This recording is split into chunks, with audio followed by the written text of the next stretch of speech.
Hello and welcome back to Scouching. In the last video, we looked at a type of player that I think is a little bit undermined for NHL draft value, an undersized defenseman, so I figured why not do another one today that I also really like and think could be one of the more impressive defensemen in this draft as a whole. I'll preface this all by saying that size is to me not a be-all end-all for defenders. It just changes the equation you use through which you evaluate those players. In my view, lacking size requires significant mobility advantages, for example. It requires skill and offensive possession ability that you might not get from larger defensemen. And it requires an overall talent profile that allows for offensive play so much that the defensive play just doesn't need to happen as often. And a player in my mind that exemplifies absolutely everything I'm looking for in this category of hockey player is Vladimir Grudinin from CSKA Moscow. Now, you might be going to Elite Prospects right now and seeing Grudinin not shooting the lights out at the junior level in Russia, that's forgivable. But the potential tucked away in the data and the video that I have seen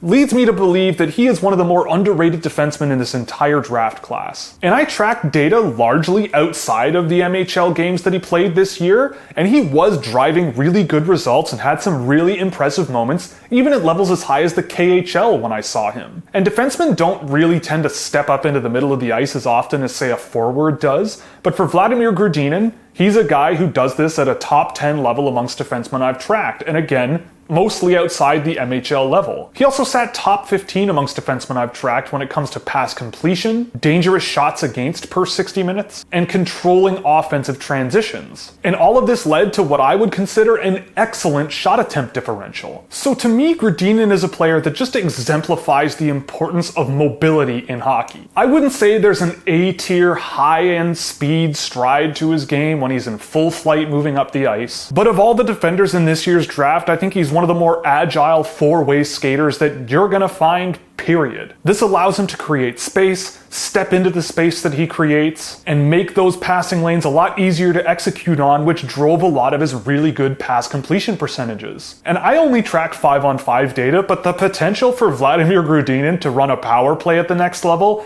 is just blatantly obvious. And for some reason, he wasn't the player that CSKA Moscow's program was really putting out there for a whole lot of power play time. His ability to move laterally, draw pressure around the ice, open up his hips, and move pucks around the offensive zone leads me to believe that with an extra man on the ice, he could be a really devastating offensive defenseman. And there's a real dynamic ability to the way that he gets around the ice, being able to push pace, slow the game down a little bit, slow the game down quite a bit really quickly, stop up on guys, move pucks around. And I hope that this unpredictability with his feet and his skill can only come out more often as time goes on, because the offensive potential is tantalizing to me. I would love to be able to make him a little bit more confident and a little bit more assertive with the puck on his stick, because I think there's a lot to be leveraged out of his game in the offensive direction. His puck control can be really impressive, chaining together multiple moves to get around multiple layers of defense and managing to get himself into dangerous space and drive offense that way. But a common criticism of undersized defenders in my experience is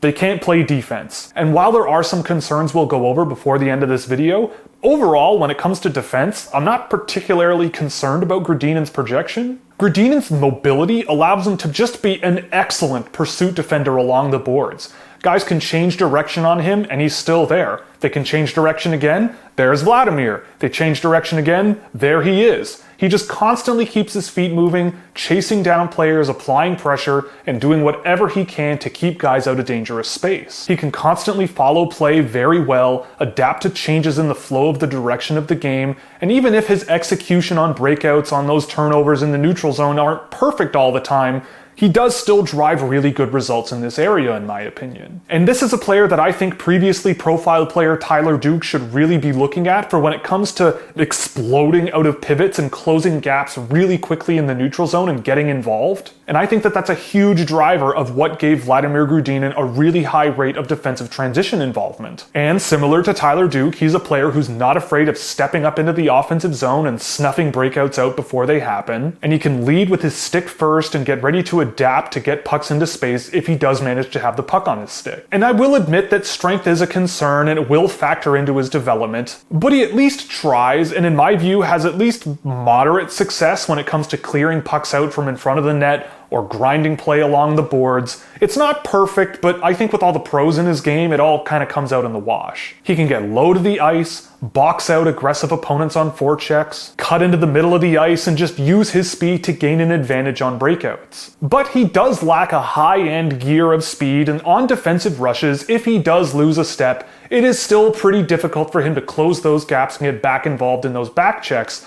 But again, there's a lot of mobility to work with here, so I feel like with a bit more strength on his body, I think this area will develop further over time. But it does feel like if Vladimir Grudinin's feet stop moving, that's when the problems tend to occur. The slightest hesitation or second guess on play can really remove him as a potential quarterback threat on offensive breakouts. And I found that this issue does come up on defensive rushes as guys could drive him wide, and he doesn't really have the speed or quickness, especially if he doesn't keep his feet moving, to keep up with those players and close those gaps and cause turnovers. But when Vladimir Grudinin has the play in front of him, he's working off of his inside edges, adapting to the flow of play, and really feels settled in his backward skating lane on rushes, he's a great stick checker who can cause plenty of turnovers if you make the mistake of coming near him. And to go a little bit further on the defensive side of the game that brings me some hope is that Grudinin under pressure, even if that pressure is really, really heavy, rarely feels like he's just given up on play. He finds ways to get his stick on the puck under heavy pressure to try to make a play, and the NHL is filled with situations where guys that weigh 200 pounds are draped all over your back,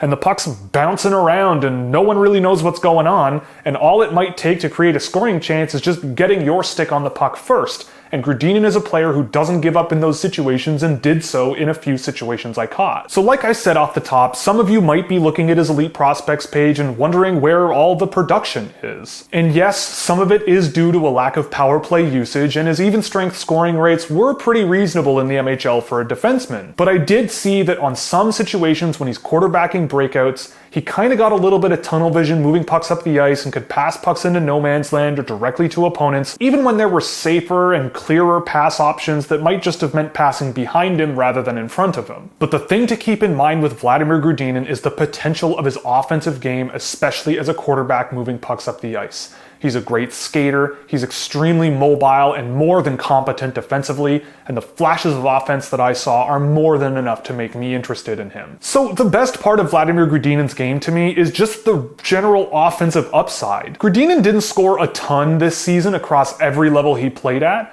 but I think that if you nurture his offensive tendencies and get him to be a little bit more creative and refine the things that make him special over the years, he should be scoring more than he does. His combination of four-way mobility and skill and deception are just really impressive and unlike a lot of other defensemen in this year's draft. When all those skills come together, there's a sense of deception as well that allow him to misdirect opponents, find and create open space, and use that space along with a natural nose to get deeper into the offensive zone to challenge defenses that I think is just really, really impressive and unlike a lot of other defenders in this year's class. The good part is the defense that's driven by the mobility that Grudinin has. Yes, he's not the biggest defenseman in the world, but he drove really good defensive results when I saw him this year. And again, he wasn't playing these games at the junior level in Russia. His feet and skill allow him to get involved in plenty of defensive rushes and clog up those breakouts and caused plenty of turnovers. As long as he's keeping his feet moving, he can get under pressure from players, muscle his way to loose pucks, and with a little bit more strength and a little bit more refinement to his mobility and speed generation,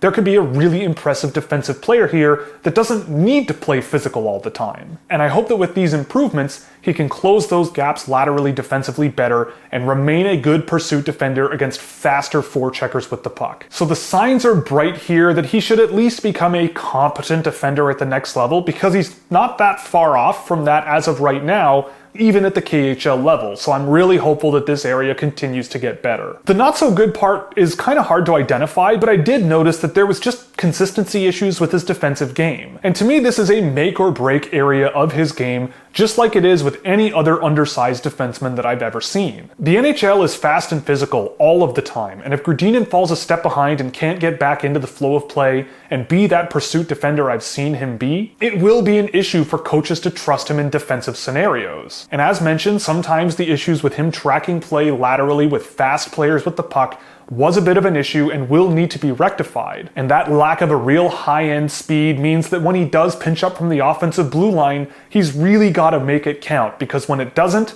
he can be completely removed from play, and that also can cause problems. He's a quick player, he's a mobile player, but I found he was far more effective as long as he had his feet moving constantly. But in my heart of hearts, I still feel like the pros outweigh the cons here, but this could limit his NHL effectiveness and a coach's willingness to play him in the NHL if these issues don't really get shored up. Simply put, Vladimir Grudinin is just a ton of fun to watch, and I just really like watching him play. And all these positives I've outlined led to a pretty optimistic and strong rating from me. He's a relatively simple passer, but when he executes, he's often a strong passer, and his feet and the quality of his mobility unlocks so much potential both offensively and defensively. And this is a player where if I'm responsible for his development, I want him leaning more into the offense. I want him to be more assertive. I want him to be more confident. I think there's a real potential for a really good puck-carrying defenseman here. When he takes the reins of a breakout and carries the puck offensively, he can be pretty difficult to stop. When he relies a little bit more on his passing, things are a little more hit and miss. So I would certainly encourage him to at least work on his offensive transition game when he's carrying pucks himself, and maybe shore up the passing issues that I caught here and there. But the potential of his game, I think, is impossible to ignore, especially as a potential offensive player with power play upside. Without the puck, he uses his mobility to get into and out of space extremely well, and if that's improved, it should only get better. And he's an undersized defenseman, but I've seen him get physically involved using power driven through his footwork. He's got a great ability to use his stick to knock down pucks along the boards and get in touch with bouncing pucks to make a play. And the quality of his footwork really rarely tends to pull him out of the flow of play naturally. When it happened, you really wish it didn't happen, but most of the time he was perfectly fine. Right now, however, bigger players do cause issues for Grudinin. He is going to need to get a bit stronger to resist that kind of pressure more often. But it is very important to focus on the pros and cons of a player's game, and for me, the pros with Grudinin pretty heavily outweigh the cons, even if he will take a few years to develop. Now, the largest question is of course the big gigantic elephant in this room. There is a tremendous amount of uncertainty surrounding hockey in Russia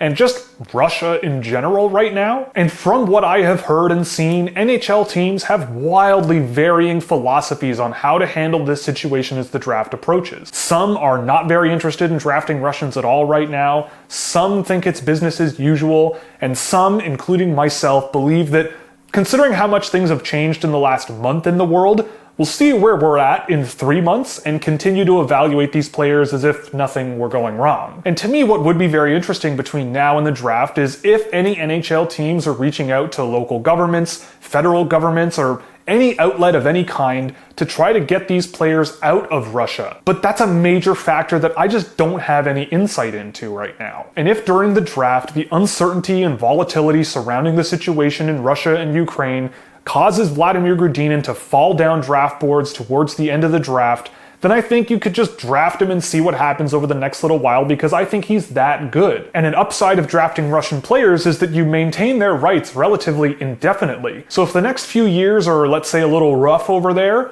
and he comes out the other side just as good a hockey player, then there still could be hope for Vladimir Grudinin's potential. And he is part of a small group of Russian players that I certainly will have a major focus on going into this year's draft. So that's it for this video. Thank you very much for watching. If you liked it, you can click all the buttons below so you never miss another one. If you really liked it, you could subscribe on Patreon or here on YouTube by clicking join to join the YouTube membership program. You'll get access to a Discord server, exclusive player cards, track data for hundreds of drafted and undrafted prospects around the world, and plenty of other goodies. Or you can pick up some merchandise from the Scouchwear shop, where 50% of profits go to the Women's Sports Foundation. So that's all, and we'll see you in the next one.